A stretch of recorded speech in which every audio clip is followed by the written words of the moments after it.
My name is Dom Douglas, and I am back-to-back XWW Commentator of the Year. With that comes some responsibilities, but also a lot of fun and excitement, and I'm never ashamed to look like a complete fool. Speaking of that, I love playing Magic the Gathering, so much so that I kind of think I play it a little bit too much, and I have some opinions. So now, XtremeTVOnline.com and XWW Wrestling on YouTube presents my podcast where I talk about Magic the Gathering. It's the Goblin Grenade Podcast. Welcome back to part 4 of my 4-part series with my commander decks. This is the final 6 commander decks. I know it's been a long haul.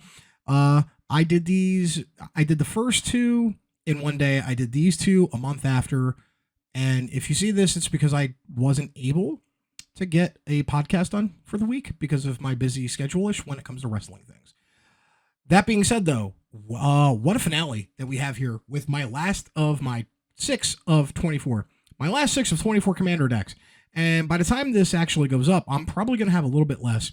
Some of these decks are getting broken up, reparted, all that other things.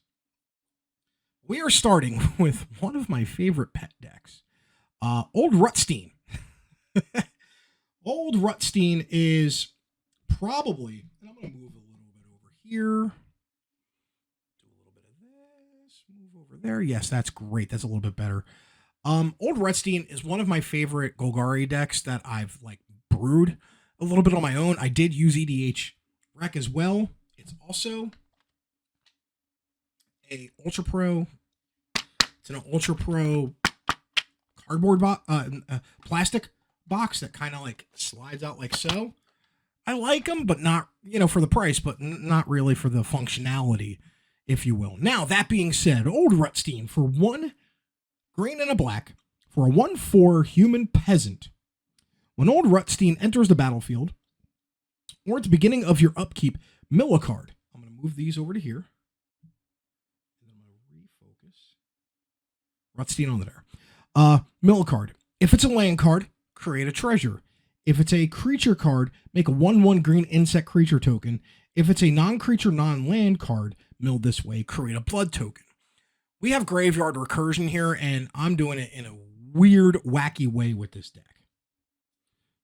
So there's Rutstein right there. It is the foil version. Alt art.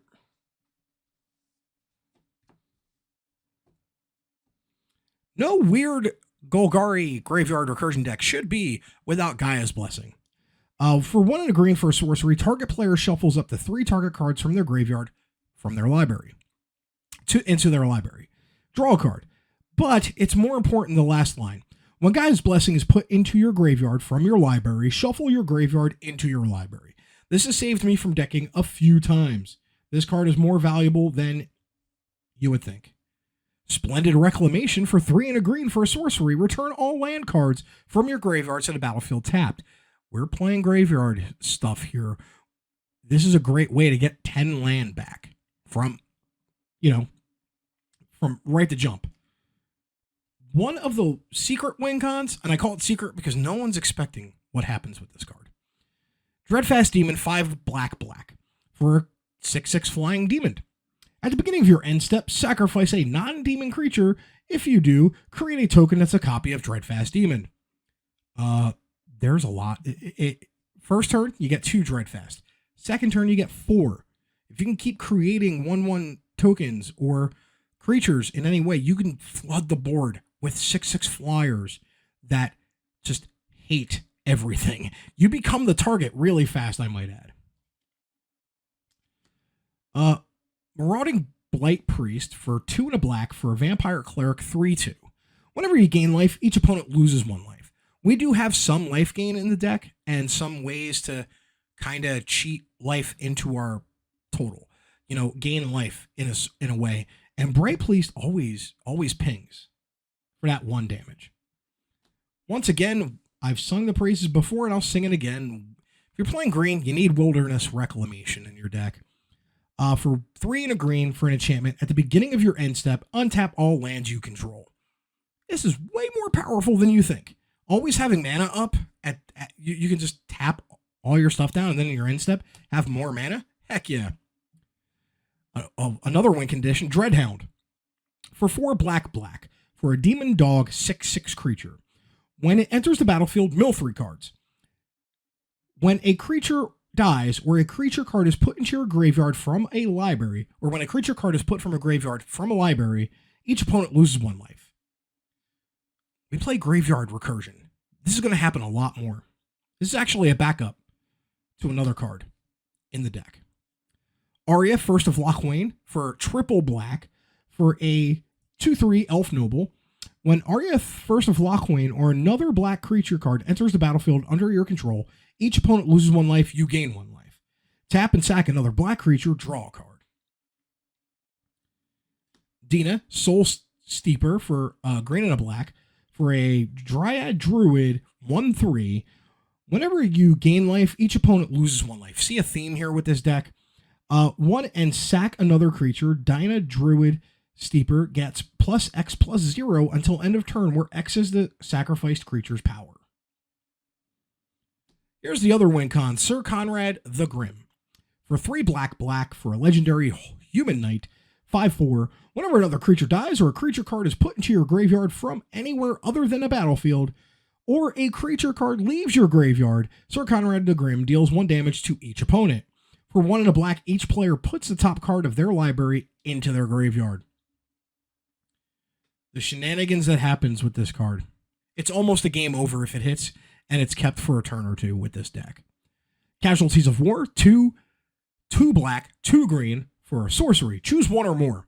Destroy target artifact, destroy target creature, destroy target enchantment, destroy target land, destroy target planeswalker. You got 5 things on the board that you do not like. This takes them all out. Lotus Cobra, 1 and a green for a snake, 2/1 with landfall. Whenever a land enters the battlefield under your control, make 1 mana of any color. Perennial Behemoth for 5 for artifact creature beast for a 2/7. You may play lands from your graveyard. It's got Unearth, 2 green. You can play it from the graveyard onto the battlefield, but you have to sack it at the end of the turn. But this helps us we can play lands from our graveyard because we do fill it up quite fast. Newer card, Squirming Emergence, 1 black and a green for a sorcery. Return to the battlefield target non-land permanent card in your graveyard with mana value less than or equal to the number of permanent cards in your graveyard. Once again, every turn with Rutstein, we are churning our deck into our graveyard, and we can always return it. Culling Ritual, one of the best Golgari board wipes for 2 green and a black. Destroy each non-land permanent with mana value 2 or less. Add a black or a green for each permanent destroyed this way. Kill all the small stuff, get a bunch of mana to cast your bigger stuff. That's what I'm saying.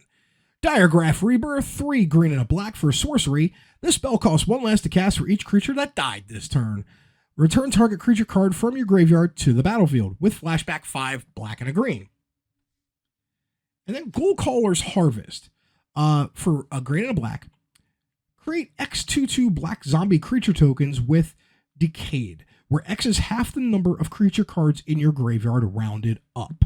A zombie with Decayed can't block, and when it attacks, you got to sacrifice it at the end of combat. It's also got flashback 3 green and a black. So basically with Rutstein, what we want to do, fill the graveyard, then basically pick the best cards that we've put in the graveyard and get them onto the battlefield for cheaper than they would be. Or just Dreadhound Sir Conrad them to death. We've also got the life gaining aspect too, that we can just gain life, and every time we gain 1 life, our opponents get drained for a life. That adds up pretty fast. Wilds of Eldraine gave me no love for Gorion, the Wise Mentor. Gorion, the Wise Mentor for, I forgot the name of it. Green, white, and a blue. Legendary creature, Human Wizard.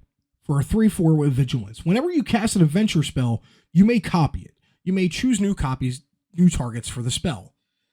We'll get into the adventure spells, but I really thought Wilds of Eldraine was going to hook me up and give me a couple of great cards, and it just didn't. So this might be a deck that I'm not going to break apart, but is definitely going to get depowered down with the mana base, and also kind of like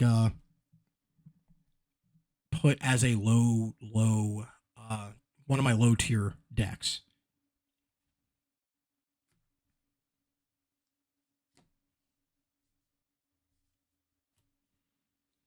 Archmage Emeritus for 2 blue for a human wizard with 2/2 with Magecraft. Whenever we cast a spell, draw a card.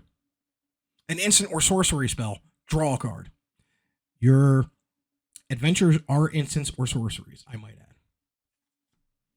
Monster Manual, one of the most broken cards encountered yet. 3 and a green for an artifact. It does have an adventure. Zoological Study for 2 and a green for a sorcery. Mill 5 cards, and then return a creature card milled this way to your hand.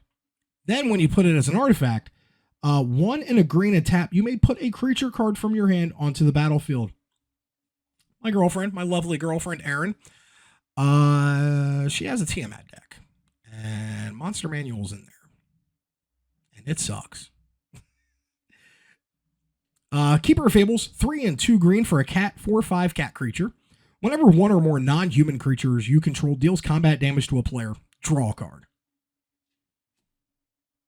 Realm Cloaked Giant, 5 and 2 white for a creature giant, 7/7 vigilance, but it's also got a adventure spell.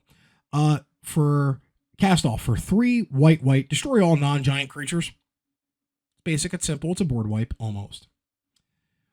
Another lair land, Trevia's Ruins. Whenever it enters the battlefield, sacrifice it unless you return a non-lair land card you control to its owner's hand. And tap it to add for a green, a white, or a blue. Lairs are great in Commander. I don't care what anybody says. I will die on this hill. First off, it doesn't come into play tapped. Second off, you gotta just bounce back a non-lair land. You're basic. Just return it. And you have perfect mana. I don't know why. I get why it wouldn't be in competitive, but I don't play competitive. So every lair land that you can run in your decks, run them. Lucky Clover, which is an artifact for 2 mana. Whenever you cast an adventure, instant, or sorcery spell, copy it. You may choose new targets for the copy. So you get 3 copies of Gorions on the field with Lucky Clover, or as I like to consider it, backup commander. Iliath Harvester for 4 and a blue for a 4/4 creature horror. When it enters the battlefield, turn any number of target tapped non-token creatures face down. They're 2/2 horror creatures. Or, mainly, it's sorcery. Plant tadpoles, X blue for a sorcery. Tap X target creatures. They don't untap during their controller's next untap step. You can copy that twice, tap down 2 of your opponents, all of their creatures, and basically get lethal in. Murmuring Mystic, 3 and a blue for a human wizard, which is 1/5. Whenever you cast an instant or sorcery spell, create a 1/1 blue bird illusion creature token with flying. We're casting a lot of instant and sorceries because of the adventure mechanic, so Murmuring Mystic does pop off every now and again. The fact that I'm playing a main copy True Lane Teller of Tales should show you how crazy this card is. For 2 green, white, and a blue, for a legendary creature, human druid, 2/4. Vigilance. Whenever you cast a creature spell, draw a card. Then you may put a land card from your hand onto the battlefield. 3 and tap. Return target creature you control to its owner's hand. True Lane's just a stupid good card.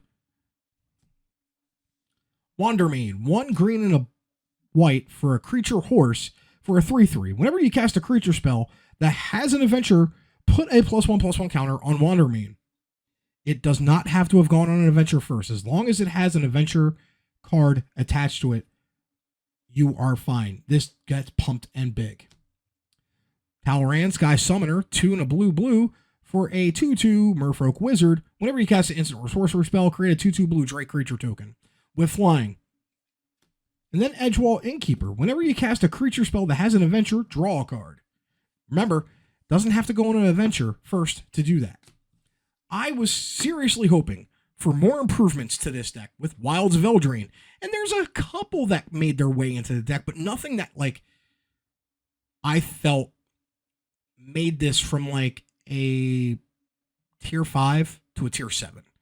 It kind of stayed at a tier 5 after Wilds of Eldraine. So it was kind of disappointing for me.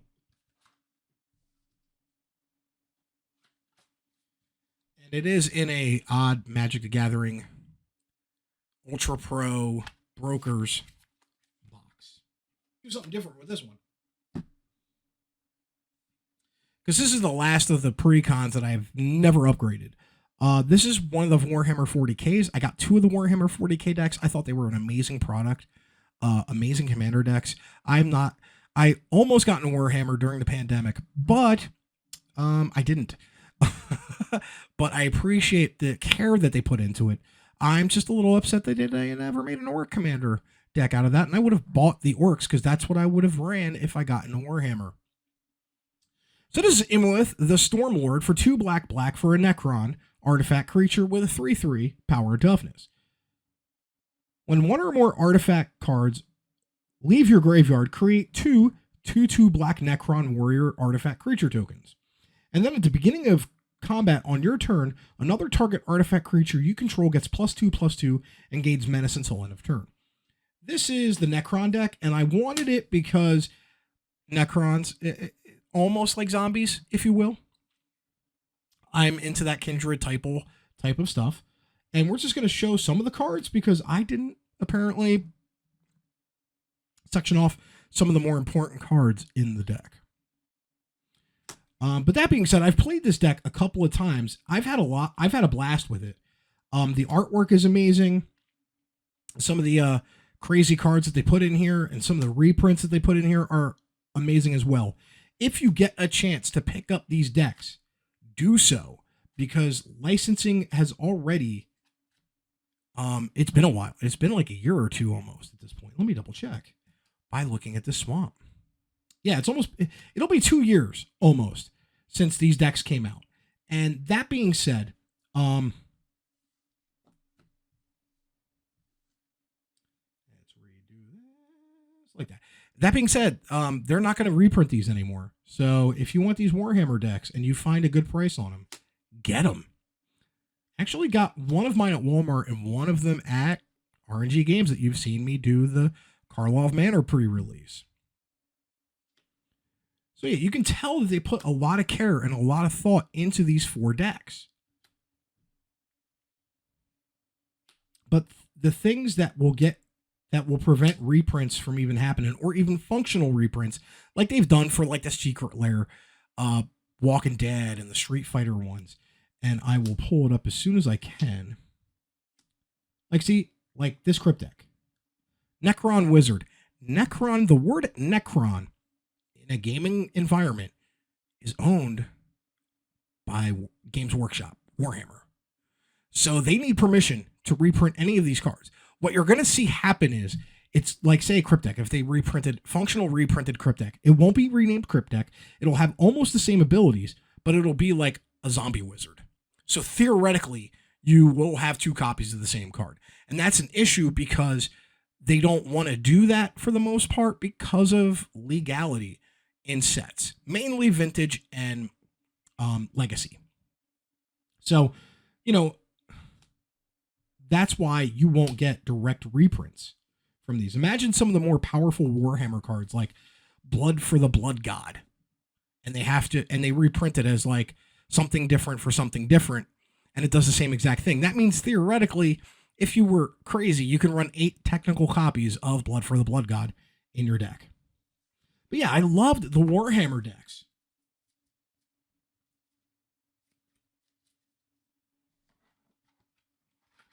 I thought they were honestly a love letter to Warhammer fans. Yay!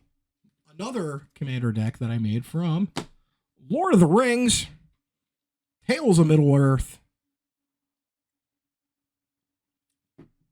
I'm waiting for my I'm waiting to get the Secret Lair Bearscape to complete the reason why I made this deck. This is Aragorn the Uniter. It's called Die Mad.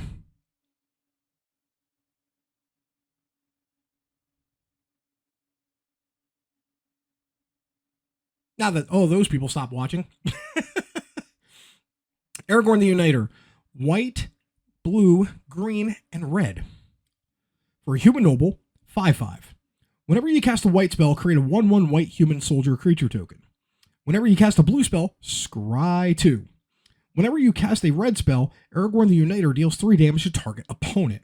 Whenever you cast a green spell, target creature gets +4/+4 till end of turn. So we want to cast a bunch of spells that help with Aragorn. So we have stuff like Eomer, Marshal of Rohan, for 2 and 2 red for a legendary human knight, 4/4 with haste. When one or more other attacking legendary creatures you control die, untap all creatures you control. After this phase, there's another combat phase. This ability triggers only once each turn. I'll take double combats all day, every day. Oh, also, almost every single creature in this deck is legendary, I might add. General Ferris Rourke, for 1 green and a white for a legendary creature human soldier with a 3/1, hexproof from monocolored. Whenever you cast a multicolor spell, create a 4/4 red and white golem artifact creature token. Faramir, Prince of Ilithian, 2 blue and a white for a legendary human noble, 3/3. At the beginning of your end step, choose an opponent. At the beginning of that player's next end step, draw a card if they didn't attack you that turn. Otherwise, create 3 1/1 white human soldier creature tokens. My dogs are going ballistic. Aragorn and Arwen wed. Sorry about that. I can't stop. This was the starter deck. I bought the starter deck for some of these cards too. Aragorn and Arwen wed for 4 green and a white. Legendary creature, human elf noble for a 3/6 with vigilance. When Aragorn and Arwen wed enter the battlefield or attacks, put a +1/+1 counter on each other creature you control. You gain 1 life for each other creature you control. Dummy good card. Mox Amber, one of the only decks I'm actually playing a Mox Amber in because everything is legend. All the creatures in this deck are legendary, I might add. Just about. Except for maybe 1 or 2.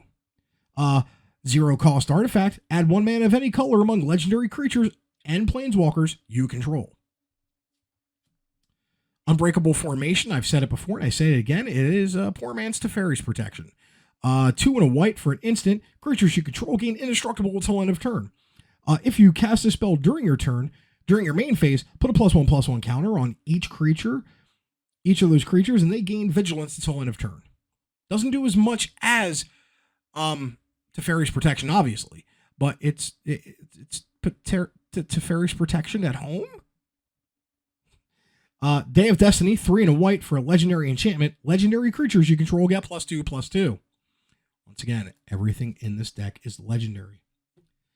This one's going to be weird. Dr. John Seward, 1 green and a white for a legendary creature, human cleric, 2/2 with training.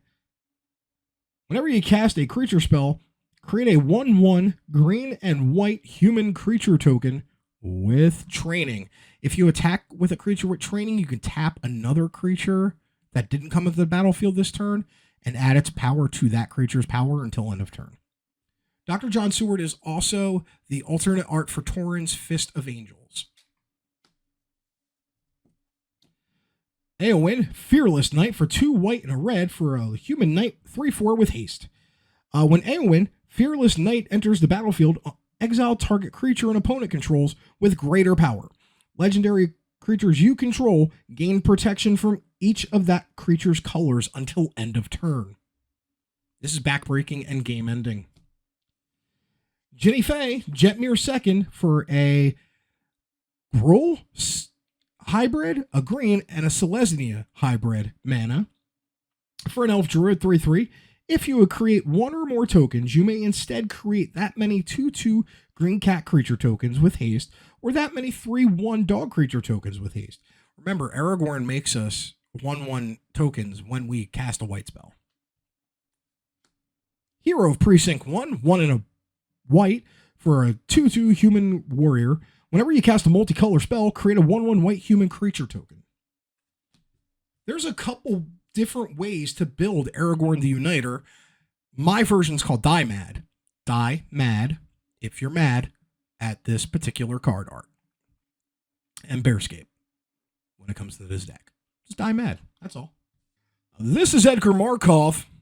At the moment, this is at the moment in February 21st, 2024.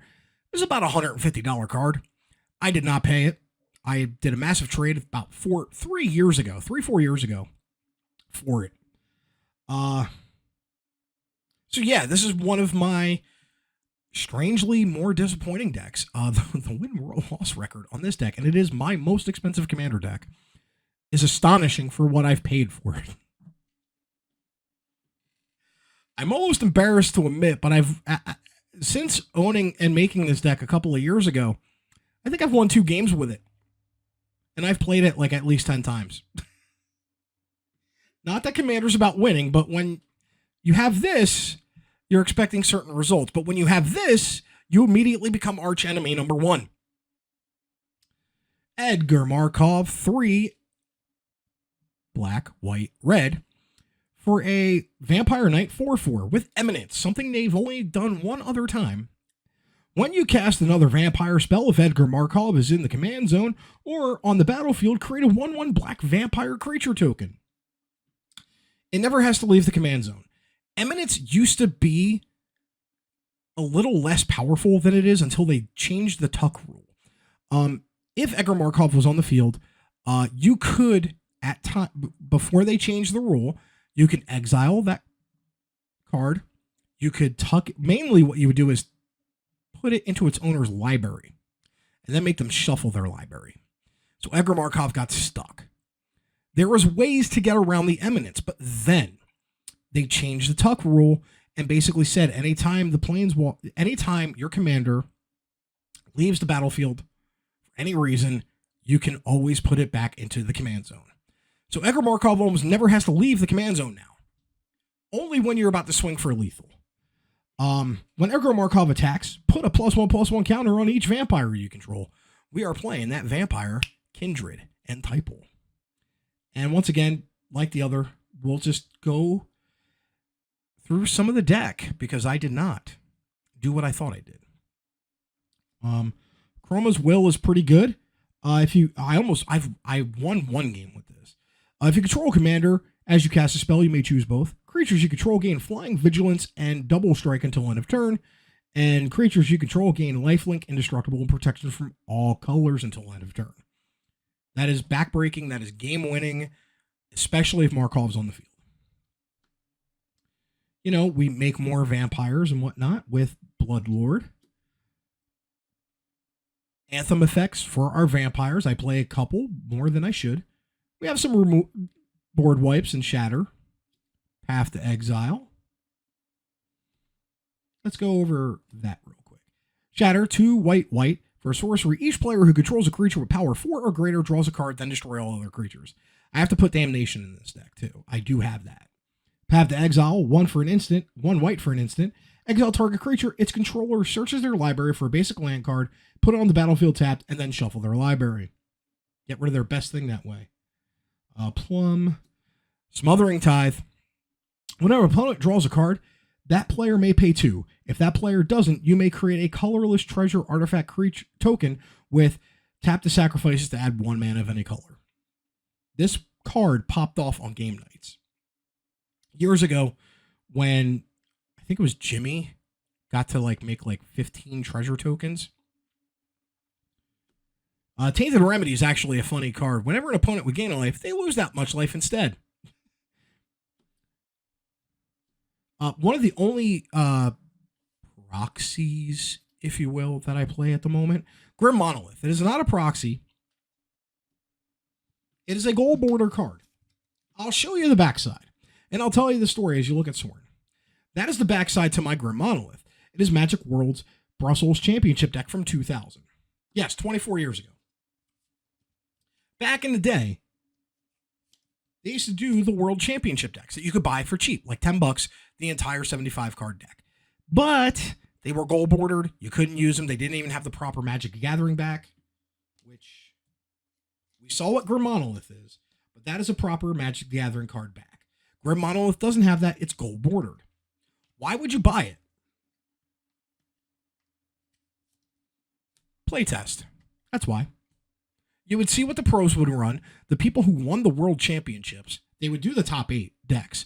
So I would buy a top 8 deck every now and again, just to test that out on the stuff I was running to see if it was actually good enough. And yeah, that's why you would buy them. That's why they would make them. And I wish they would kind of do them again, but they kind of just make the standard showdown decks type of thing, you know, which isn't bad. It's a good compromise. But I miss the world championship decks. Sorin for cheating in. Vampires. All the basics. Godless Shrines. Wildarian Estate. Secluded Courtyard. Vault of Champions. Authority of Consoles because I'm a horrible monster. Wisp Drinker Vampire's a new card in there. You got to have that Blood Artist in there as well.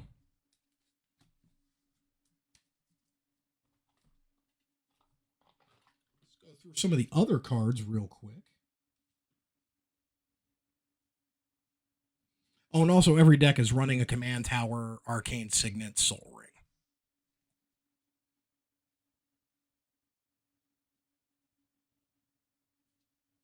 The Alt Art Edgar Charmed Groom.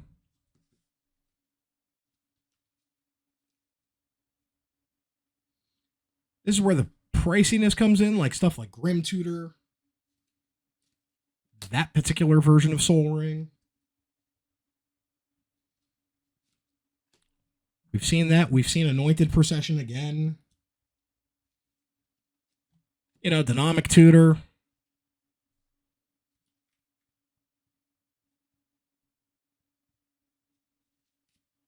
Up until recently, that was one of the pricier cards, a foil Vanquisher's Banner. You know, enters battlefield, choose a creature type. Vampire. Creatures you control the chosen type gets +1/+1. Whenever you cast a creature of that chosen type, draw a card. So yeah, Markov, as soon as I say I am playing Edgar Markov, I get the side eye.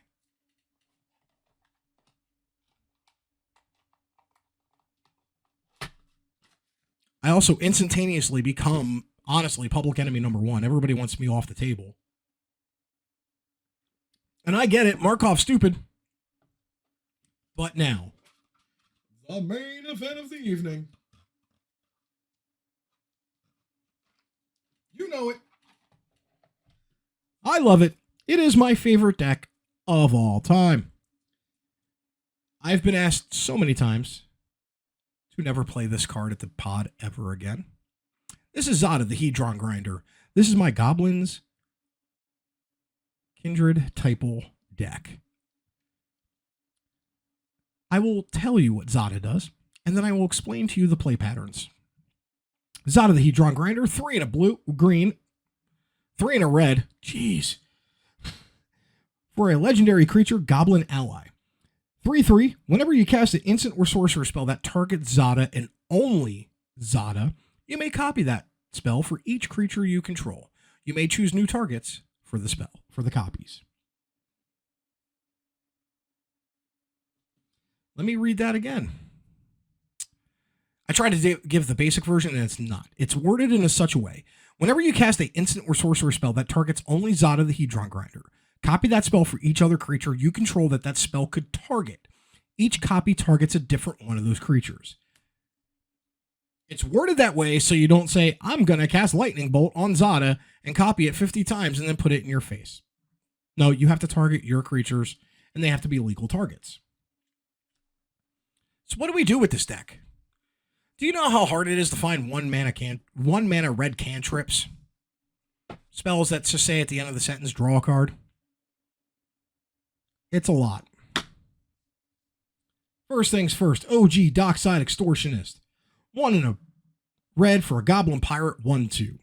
When it enters the battlefield, create X treasure tokens where X is the number of artifacts and enchantments your opponents control.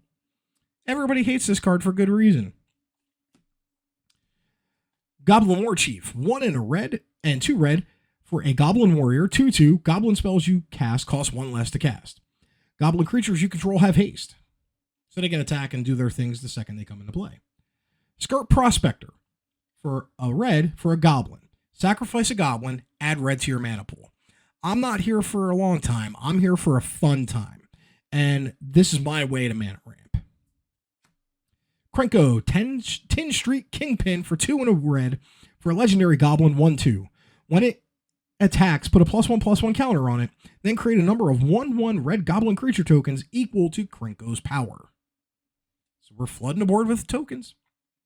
Pyroblast, because no blue deck is expecting the counter spells from the mono red deck. 1 red for an instant, counter target spell if it's blue, destroy target permanent if it's blue. Oh, you want to counter my Krenko or whatever, or my Zada? Here's Pyroblast for you. No one expects it in the mono red deck. I am serious. It's like getting mana tithed, but way worse because you're not expecting it in a red deck. Goblin Recruiter, one of the newer additions, for 1 and a red for a goblin 1/1. When it enters the battlefield, search your library for any number of goblin cards. Reveal those cards to all players, shuffle your library, then put those cards on top of your library in any order. You basically get to decide your next 15 turns or 20 turns or how many other turns, how many goblins you pick in the order that you want. Goblin Matron for 2 and a red for a goblin 1/1. When it enters the battlefield, you may search your library for a goblin card, reveal that card, put it into your hand, then shuffle your library. Because sometimes we just look for Muxus. We're main decking Muxus here. People run this as a commander. I run it in the 99. That's how sick I am in the head. For 4 and 2 red, for a Goblin Noble 4/4. When Muxus enters the battlefield, reveal the top 6 cards of your library. Put all Goblin creature cards with mana value 5 or less from among them onto the battlefield and the rest on the bottom of your library in a random order. When Muxus attacks, it gets +1/+1 until end of turn for each other goblin you control. Dumb can happen with this card. Alone, I have won games with Muxus. Just even dropping on the field. We have Den of the Bugbear, which is a land. If you control 2 or more lands, it comes into play tapped. But, for 3 and a red, it turns into a 3/2 goblin that when it attacks, it makes a 1/1 goblin token that's tapped and attacking. Conspicuous Snoop for 2 red for a goblin rogue for a 2/2. Play with the top card of your library revealed. You may cast goblin spells from the top of your library. As long as the top card of your library is a goblin card, Conspicuous Snoop has all activated abilities of that card. It gets fun. Ruby Medallion's the other medallion I bought. Red spells you cast cost 1 less to cast, because in this deck, we are looking for any ramp that we can get. Like Hazard's Monument. 3 for a 3 generic for a legendary artifact. Red creature spells you cast cost 1 less to cast. When you cast a creature spell, you may discard a card if you do draw a card. And now we're getting into the fun bits of what Zada does. Teamer Battle Rage, 1 and a red. For an instant, target creature gets double strike until end of turn. It's also got Ferocious. That creature also gains trample until end of turn if you control a creature with power 4 or greater.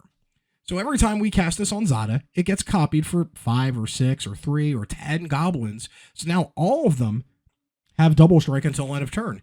And if we pump our creatures up beforehand with other spells, they all get trample and double strike until end of turn. Can you see why I'm not invited to certain parties with Zada? I can.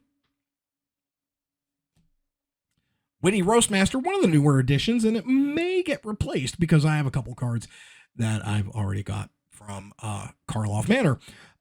2 and a red for a Devil Citizen 3/2. Whenever another creature enters the battlefield under your control, Witty Roastmaster deals 1 damage to each opponent. This is basically Impact Tremors, the creature. But I don't think I need Impact Tremors, the creature, in the deck anymore with some of the cards I'm getting from Karlov Manor. Runeveld Hordemaster, 1 and a red for a Goblin Warrior. Other goblins you control get +1/+1, an Anthem effect. And then when this or another goblin you control dies, exile the top card of your library. If it's a goblin creature card, you may cast that card until the end of your next turn. So all those tokens that we make that get sacrificed to Skirt Prospector could potentially give us more goblins. Shared Animosity, possibly making its way out of the deck, I know. Weird. For 2 and a red for an enchantment. Whenever a creature you control attacks, it gets +1/+0 until end of turn for each other attacking creature you control that shares a type with it. We're running goblins. it gets +10/+0 till end of turn, along with double strike and trample. Can you see why? Oh, impact tremors. Hi. Whenever a creature with power 1, whenever a creature enters battlefield under your control, impact tremors deals 1 damage to each opponent. Red Elemental Blast, the backup for Pyroblast, because sometimes we need to counter a blue spell to make us win the game. Also, no one's expecting the counter spell in red. Krenko Mob Boss, 2 red. Create X, tap it to create X 1/1 red goblin creature tokens, where X is the number of goblins you control. This gets out of hand very fast. And then this is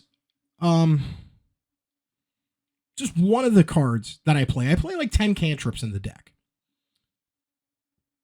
Ancestral Anger. It's a red, 1 red for a sorcery. Target creature gets trample and gets +X/+0 until end of turn, where X is 1 plus the number of cards named Ancestral Anger in your graveyard. Doesn't really matter. It's just draw a card. So if we have Zada and 5 creatures on the board and I cast Ancestral Anger on Zada, I get 5 copies of Ancestral Anger made onto the other 5 goblins. I get to draw 5 cards, and hopefully I get to turn and burn through my deck and basically get them to be like 20/20s that get double strike and trample with Temur Battle Rage. This deck, when either is and the sleeves are some of the most amazing art as well. The story behind the sleeves, these sleeves, I think the artist unfortunately passed away. I could be wrong. Before coloring the art. So Wizards, when they were really good on this one, they sold it as a mat, they sold it as sleeves, and all the proceeds went to this person's family. Correction, it went to the British Heart Foundation. They did donate all the proceeds to the British Heart Foundation. He didn't pass before finishing the art, but it was one of the last pieces that he was commissioned for, and it was for Very Cryptic Command from an unstable set. If that's true, awesome. Good job on you, Wizards, for that. But it's a goblin, so in a goblin deck, that's Zada. Yeah, this deck has been asked to not be brought out a lot. A lot of play groups won't let me play it, and I can see why. It's either a giant wet fart or I win in turn 6 in a brutal fashion. One time there was like an 8-player pod that we're playing in Commander because it was in the middle of a pre-release and there was a lot of time to kill, and I just kind of like slotted myself in because I had like 40 minutes until the end of the next round because I got my butt kicked. And I took out 5 players on turn 7. 5 players in one turn. They were not happy with me after that. But that's why Zada doesn't get asked to go to a lot of parties. And can you blame people? Woo, thank you all for watching all 24 of my Commander decks. 4-part series. I might do an addendum later with new Commander decks and some that my girlfriend Erin has that I've helped make, or, or she's made, or I've helped make, or mainly made. But that won't be for a while. Once again, thank you for watching on XWW Wrestling's YouTube channel. Don't forget ExtremeTVOnline.com. $4.99 a month. The first 5 days are free. We are the standard here in the Carolinas. My name is Dom Douglas, and may your top deck always be mythic.